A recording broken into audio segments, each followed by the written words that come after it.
بس رمضان کی سب سے بڑی تیاری کیا ہے کہ اپنے دلوں کو صاف کر لو پہلے سے، کہ جس دل میں نفرت ہو، بغض ہو، کسی کے لیے غصہ ہو، کسی کے لیے کیا کیا جذبے ہوں، دل صاف کرنا۔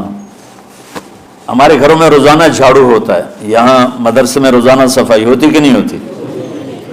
کیونکہ دنیا کی اصل گندگی ہے تو جھاڑو ہاتھ سے نہیں چھوٹ سکتا۔ حرم شریف میں دیکھا کیسے چاروں طرف خدام پھر رہے ہوتے ہیں برش لے کر، تو دل پہ غبار ایسے آتا ہے جیسے صحن میں غبار آتا ہے، دل پہ گندگی ایسے آتی ہے جیسے صحن میں آتی ہے۔ تو ہم نے نظام بنایا ہوا ہے، لوگ وہ کر رہے ہیں، وہ روزانہ جھاڑو دیتے ہیں۔ تمہارا دل ایک آنگن ہے، ایک صحن ہے، اس میں بغض، نفرت، حسد، پتہ نہیں کیا کیا گندگیاں آئیں گی اور آتی رہیں گی۔ بچوں ایک کام کرو، جھاڑو پکڑ لو، صاف کرو۔ یا اللہ معاملہ تجھ سے کرنا ہے، لوگوں سے نہیں۔ کسی نے برا کہا، کسی نے غیبت کی، کسی نے گالی دی، کسی نے دھکا دیا، کسی نے حق مارا، کسی نے کچھ کیا، یا اللہ تیرے سپرد میں نے اپنے دل کو سب سے صاف کیا، میں نے اپنے دل کو سب سے صاف کیا۔ یہ اتنی بڑی عبادت ہے کہ بڑے بڑے نفلوں والے، تہجد والے، حج عمرے روزے والے تمہیں نہیں پکڑ سکیں گے، کیونکہ اس کا کرنے والا دنیا میں کوئی نہیں ہے۔ نفل پڑھنے والے تو بے شمار ہیں، عمرے کرنے والے بے شمار ہیں، علماء بے شمار ہیں، حاجی بے شمار ہیں، سخاوت کرنے والے بے شمار ہیں، لیکن اس ٹکڑے کو صاف کرنے والا لاکھوں میں ایک بھی نہیں ہے۔ مشکل کام ہے، آپ یہ سیکھ لیں، صاف کرو، صاف کرو، صاف کرو۔ یہ رمضان کی سب سے بڑی تیاری اور علم کو حاصل کرنے کی سب سے بڑی چابی ہے کہ اپنے دل کو کھلا کر لو۔ کوئی چیز خالی ہوگی تو کچھ آئے گا۔ جس دل میں بغض بھرا ہو، نفرت بھری ہو، حسد بھرا ہو، کینہ بھرا ہو، اس میں خاک آئے، اس میں تو علم کی ایک کرن بھی نہیں آئے گی۔ اس زبان سے چاہے جتنے مرضی موتی بکھیرے، دل اس کا اندھا ہوگا۔ لا تعمل ابصار ولكن تعمل قلوب التي في الصدور۔ یہ آنکھوں سے اندھے نہیں، دل سے اندھے ہیں۔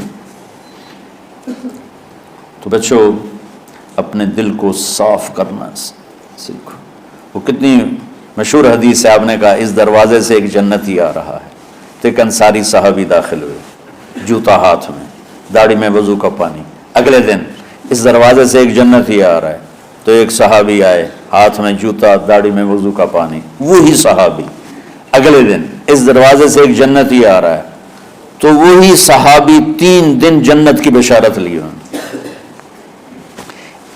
اس صحابہ کی جماعت میں ایک شخص ہیں جن کا نام ہے عبداللہ بن عمر بن عاص۔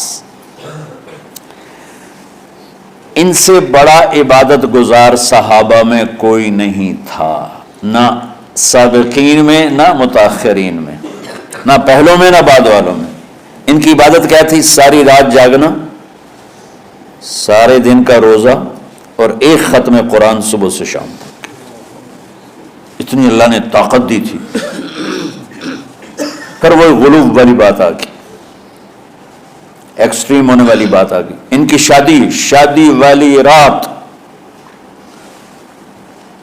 حجلہ عروسی میں داخل ہو رہے ہیں، دلہن کے کمرے میں داخل ہو رہے ہیں، اور مصلی بچھا کے اللہ اکبر، اور دیر نفل تے نفل، دیر نفل تے نفل۔ تو ان کی بیگم نے دیکھا تو وہ بھی خیر کا زمانہ تھا، انہوں نے بھی وضو کیا اور پیچھے مصلی بچھا کے وہ بھی فجر تک نفل پڑھتے رہے۔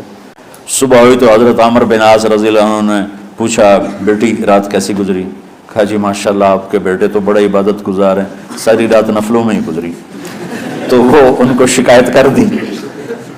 حضرت عمر بن عاص کو اتنا غصہ چڑھا، ان بیٹے کو تو کچھ نہیں کہا، کتنی حکمت کی بات ہے، سیدھے گئے اللہ کے نبی کے پاس، یا رسول اللہ یہ عبداللہ دیکھیں کیسا نادان ہے، اس کی شادی کی ساری رات نفل پڑھتا رہا۔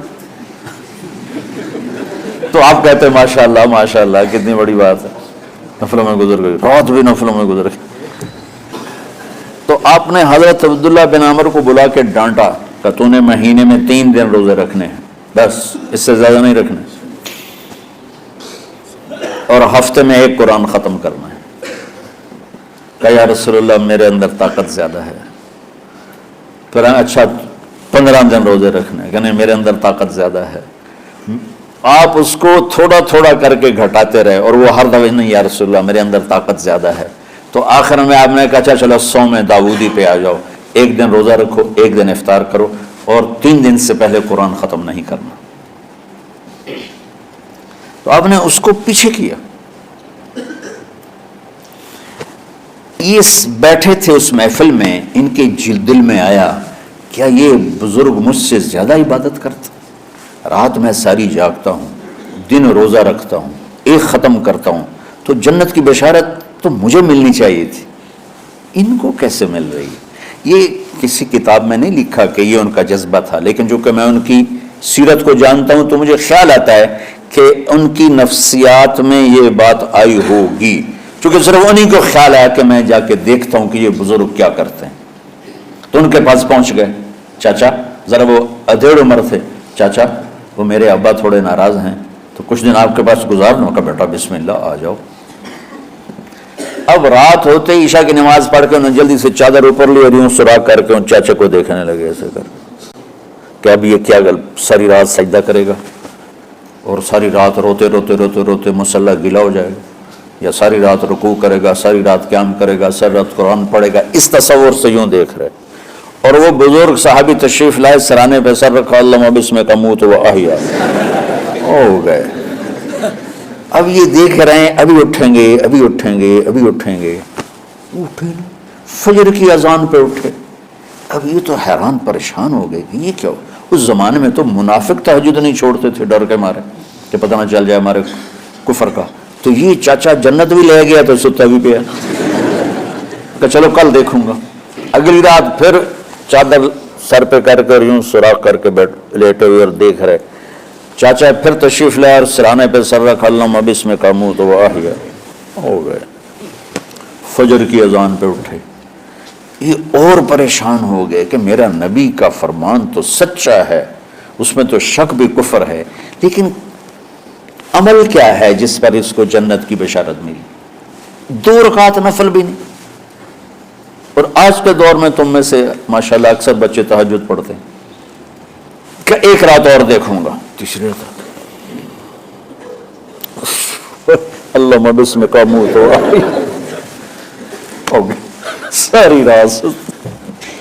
تو تیسری رات پھٹ پڑے عبداللہ بن عمر، کہنے لگے چاچا میری ابا سے کوئی لڑائی نہیں تھی، 3 دن میں تیرے بارے میں سنتا رہا، جنتی جنتی جنتی، میں دیکھنے آیا تھا کہ آپ کیا کرتے ہیں، آپ تو کچھ بھی نہیں کرتے ہو، ساری رات سوتے رہتے ہو، اب کیا کرتے ہو؟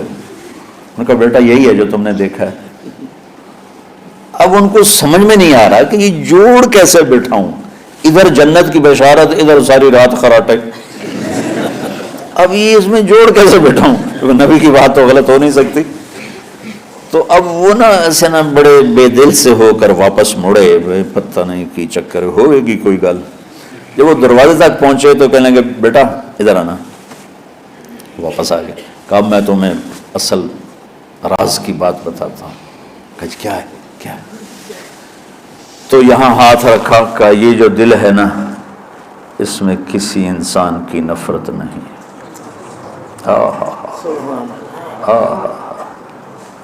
اور جب اللہ کسی کو رزق دیتا ہے، عزت دیتا ہے، مجھے کبھی حسد نہیں ہوا، مجھے خوشی ہوتی۔ تو عبداللہ بن عمر نے کہنا تھا ہاں یہ بات ہے، نہیں، ان کا ہاذا ہوا، اچھل کے کہنے لگے ہاذا ہوا، ہاں ہاں ہاں یہی ہے یہی ہے یہی ہے۔ پھر کہنے لگے چاچا پر یہ میرے بس کا نہیں ہے، کون کرے گا یہ؟ اتنے بڑے آدمی ہو کر کہہ رہے ہیں کہ یہ میری بس کا نہیں۔ تو بچوں، دنیا میں جنتی بننا ہے اور علم اللہ سے لینا ہے تو اسے صاف کر دو، سب کی نفرت سے۔ سب، اس نے مجھے یہ کیوں کہا، اس نے مجھے یوں کیوں دیکھا، اس نے میرے بارے میں یوں کیوں کہا، اس نے میرے بارے میں یہ کیوں لکھا۔ جس کی تعریف ہوتی میری کتنی برائی ہوتی، صرف تعریف تو نہیں ہوتی، بھرا پڑا سوشل میڈیا مجھے گالیاں دیں۔ اللہ کے فضل سے میرے دل میں ایک ذرے کے برابر کبھی کوئی منفی جذبہ نہیں آیا، آئے تو میں دھو کے صاف کر دیتا ہوں، یا اللہ میں نے اپنے دل کو صاف کیا، میرا معاملہ تیرے ساتھ ہے، کسی کے ساتھ نہیں۔ یہی آپ رمضان کی سب سے بڑی تیاری علم کے حاصل کرنے کا سب سے بڑا ہتھیار آپ کو یہ نہیں ہے کہ تمہیں کتابیں یاد ہو جائیں، تمہیں اشعار یاد ہو جائیں. تو ساری امت سے کہتا ہوں رمضان کا استقبال کرو، دلوں کو صاف کر کے، نفرتوں کو مٹا کے، مذہبی نفرت، دنیاوی نفرت، رشتوں کی نفرت، بول چال کی نفرت، سیاست کی نفرت، لین دین کی نفرت، ان سب سے اپنے دل کو صاف کرو تاکہ رمضان میں اللہ نے علم اتارا، اللہ تعالیٰ آپ کو علم عطا فرمائے. اور باقی لوگ جو عام دنیا میں زندگی گزار رہے ہیں ان کے دلوں میں اللہ رمضان کا نور اتارے اور ہدایت کا نور اتارے. یہ سب سے بڑی تیاری ہے اس کی.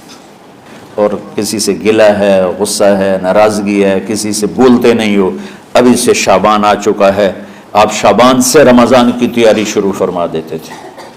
تو اس کی تیاری کیا ہے؟ وہ دلوں کو صاف کرو، معاف کرو، معافی مانگو.